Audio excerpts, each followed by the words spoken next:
आओ लोगों मैं तुम्हें बताता हूँ, चलो एक जलीलुल कद्र पैगंबर की बारगाह में चलो।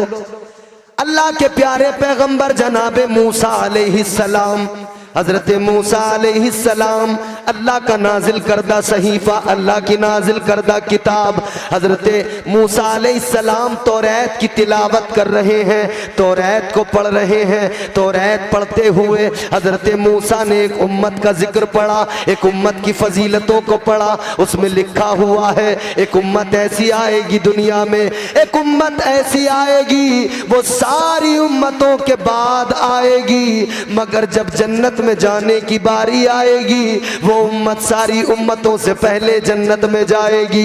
हजरत मूसा ने जब इतना पढ़ा अल्लाह की बारगाह में हाथ उठा दिए, दुआ करने लगे, ए रब्बे लम यज़ल व ला यज़ाल, ए परवरदिगार कायनात, ए मेरे मौला वो उम्मत मुझे अता फरमा दे। अल्लाह ने फरमाया, ए मूसा वो उम्मत तुम्हें कैसे अता कर दूं, वो उम्मत तो मेरे प्यारे महबूब की उम्मत है।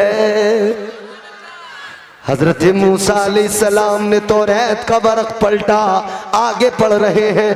हजरत मूसा की उम्मत का कानून भी सुन लो मुसलमानों। हजरत मूसा की उम्मत का कानून क्या था?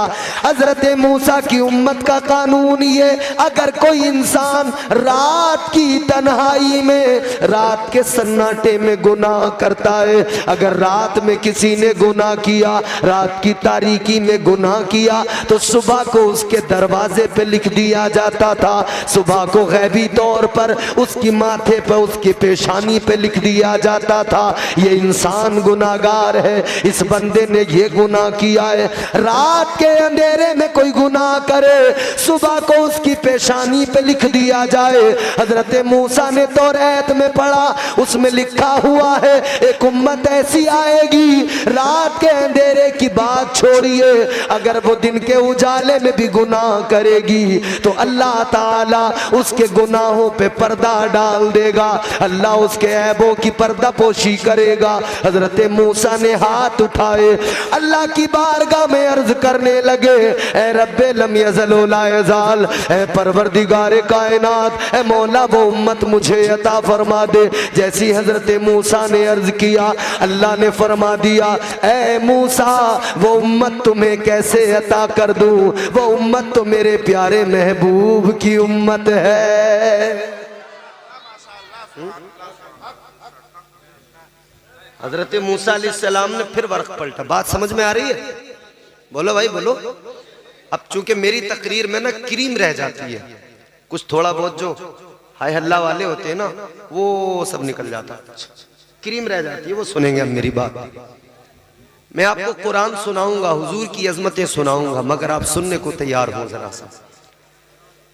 हजरत मूसा अलैहिस्सलाम ने अल्लाह की बारगाह में जब भी अर्ज किया, मौला वो उम्मत मुझे अता कर दे, तो अल्लाह ने फरमाया, नहीं मूसा वो उम्मत तो मेरे प्यारे महबूब की उम्मत है। हजरत मूसा ने वर्क पलटा, फिर देखा उसके अंदर लिखा हुआ है इस उम्मत की फजीलत। हजरत मूसा की उम्मत के लिए कानून अल्लाह का क्या था? अगर कोई आदमी सदका देता था, ये तमाम उलमा बैठे हैं बताएंगे, ये तमाम उलमा बैठे हैं तस्दीक करेंगे।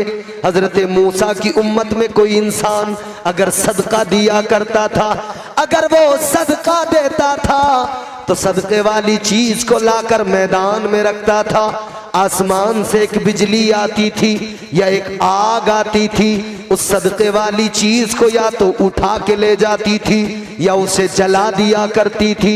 हजरत मूसा की उम्मत का कानून, जिसका सदका कबूल हो गया, आग ने या तो उठा लिया, उस बिजली ने या तो जला दिया या उठा कर ले गई, सबको पता लग जाता था किसका सदका कबूल हुआ, किसका सदका कबूल नहीं हुआ है, सबको पता लग जाता था। यह हजरत मूसा की उम्मत का कानून है। हजरत मूसा तौरात का वर्क पलटते हैं, उसके अंदर लिखा हुआ है एक उम्मत ऐसी आएगी वो जब सदका देगी तो उसके उसके लिए ये शर्त नहीं होगा मैदान में जाकर दे, उसके लिए ये जरूरी नहीं होगा दिन के उजाले में दे। लिखा हुआ है वो उम्मत जब सदका देगी रात के अंधेरे में इस तरह से सदका देगी, एक हाथ से दिया दूसरे को खबर नहीं होगी, मगर जब वो सदका देगी उस उम्मत के लोग जब सदका देंगे, इधर वो सदका देंगे उधर परवरदिगार उसको फौरन कबूल फरमा लेगा। अल्लाह ताला फौरन कबूलियत का दर्जा अता फरमा देगा। हजरत मूसा ने हाथों को उठा दिया, अर्ज करने लगे मौला ए परवरदिगार वो उम्मत मुझे अता कर दे। अल्लाह ने फरमाया ए मूसा वो उम्मत कैसे अता कर दूं, वो उम्मत तो मेरे महबूब की उम्मत है। हजरत मूसा ने जब अल्लाह का जवाब सुना, अब तवज्जो करो जुमला सुनो मेरी तरफ देखो। हजरत मूसा ने जब ये जवाब सुना अल्लाह की बारगाह में हाथ उठाए दुआ करने लगे, अल्लाहुम्मा जअलनी मिन उम्मती मुहम्मद। अर्ज करते मौला अगर वो उम्मत मुझे नहीं देता, अगर वो उम्मत मुझे अता नहीं करता तो मौला इतना तो करम कर दे कि मुझे उस उम्मत में शामिल कर दे।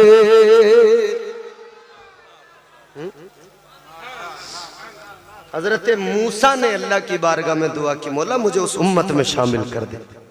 अब सुन्नियों हुजूर के उम्मतियों एक बात ईमानदारी से बताओ, तुमने मैंने क्या कोई दुआ की थी कि अल्लाह तू हमें हुजूर का उम्मती बना दे? बोलो, ये अल्लाह का करम नहीं तो क्या है? मूसा अलैहिस्सलाम जैसे पैगंबर दुआ करे, मूसा जैसे जलीलुल कद्र पैगंबर का मौला इस उम्मत में शामिल कर दे। ऐ सुन्नियों अपने मुकद्दरों पे नाज करो, तुमने मैंने दुआ नहीं की, पैदा हुए तो कान में बता दिया गया अशहदु अन्ना मुहम्मद रसूलुल्लाह, बता दिया गया ओ दुनिया में आने वाले मुबारक हो तू मोहम्मद अरबी का गुलाम बन के पैदा हुआ है। अल्लाह का कितना बड़ा करम है, कितना बड़ा अल्लाह का फजल है। हुजूर की उम्मत में हम हैं।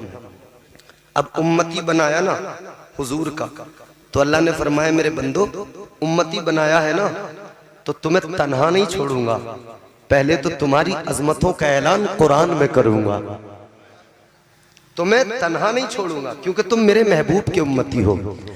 आओ सुनो कुरान सुनो मेरे प्यारे अजीजों, कुरान सुनो, कुरान पढ़ा करो, कुरान सुना करो, कुरान से अपना रिश्ता मजबूत कर लो। इसलिए कि आज दुनिया के अंदर बहकाने वाले बहुत हैं, तुम्हारे ईमान पे डाका मारने वाले बहुत हैं। रोज तुम्हें गली गली मिलेंगे और वो कोशिश करेंगे तुम्हारे ईमान पे डाका डाले, लेकिन मेरे अजीजों कुरान दस्तूर हयात है, कुरान करीने जिंदगी है। कुरान तुम्हें बताएगा तुम्हारा अकीदा क्या होना चाहिए। कुरान तो वो है कि खुद कुरान में अल्लाह ने फरमाया तिबियान लिकुल्ली शै हुदन व रहमतन व बुशरा लिल मुस्लिमीन। अल्लाह ने फरमाया ये कुरान मजीद है, इसमें हर शय का खुला बयान है, हर शय का बयान कुरान में है। अल्लाह ने फरमाया कुरान पढ़ा करो मेरे बंदो, ये कुरान हिदायत है, ये कुरान रहमत है, ये कुरान बशारत है। किसके लिए? ईमान वालों के लिए, मुसलमानों के लिए। अल्लाह ने हुजूर का उम्मती बनाया तो इज्जतों का अजमतों का ऐलान भी कर दिया। अल्लाह ने कुरान मजीद में फरमाया कुंतुम खैरा उम्मतिन उखरिजत लिन्नास। कुरान सुन के नहीं बोलोगे तो कब बोलोगे? कुरान के नाम पे जोर से बोलो।